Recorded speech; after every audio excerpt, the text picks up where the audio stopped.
Over 20. Since he was 15 years old, he'd spent years in and out of jail running from police. Over 26 years of criminal behavior. Now at 48, Kelvin Jones has been arrested 30 times. It stemmed from neighborhood wars, according to his younger brother, Mario Hicks, now standing on the very lot where they grew up. You just thought you were doing what you were supposed to be doing.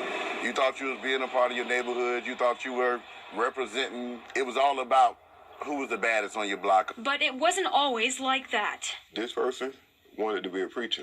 I had to stand in the mirror and preach. Childhood innocence masked by violence, from armed robberies to cocaine use. Jones says he thought he made it as a gangster, finding power in his weapons. When you have to take and put a hole where it don't normally go to make it fit, to hold your pants up. That's how bad of a cocaine addiction I had. Nobody asked me, what's wrong with you? In March 1997, Jones says he turned himself into the Richland County Sheriff's Department here after he was wanted for armed robbery.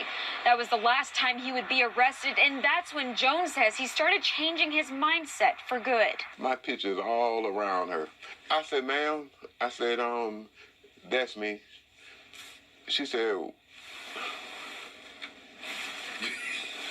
I said, yes, ma'am. And then they came from out of nowhere. Well, he was a bad guy.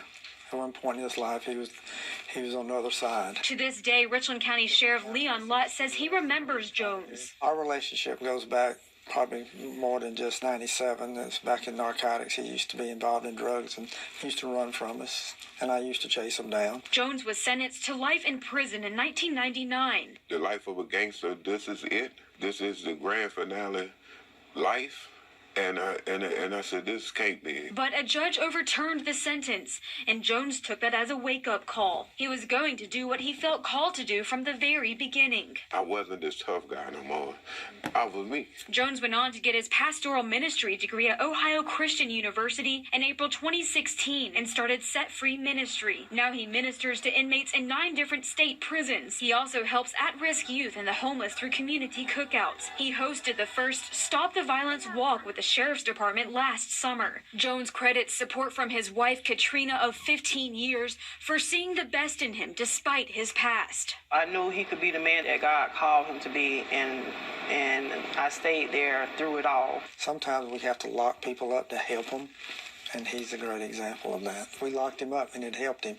Now he's helping others. When someone's like that, we need to support them. Meanwhile, Jones plans to partner with state probation officials to support people recently released from prison. When he was in those streets, running those streets hard, he gave all to that. Now that he's doing what he's doing, he gives all to what he's doing now. The sheriff's department locked him up. He doesn't hate them. He's working with them. Now, maybe that's something we need to do, too. Jones says change lies in asking a simple question. Ask what nobody asked me. What's wrong? What happened? A question that could save a life. And how can I help? In Columbia, Michelle Zhu, Watch Fox News.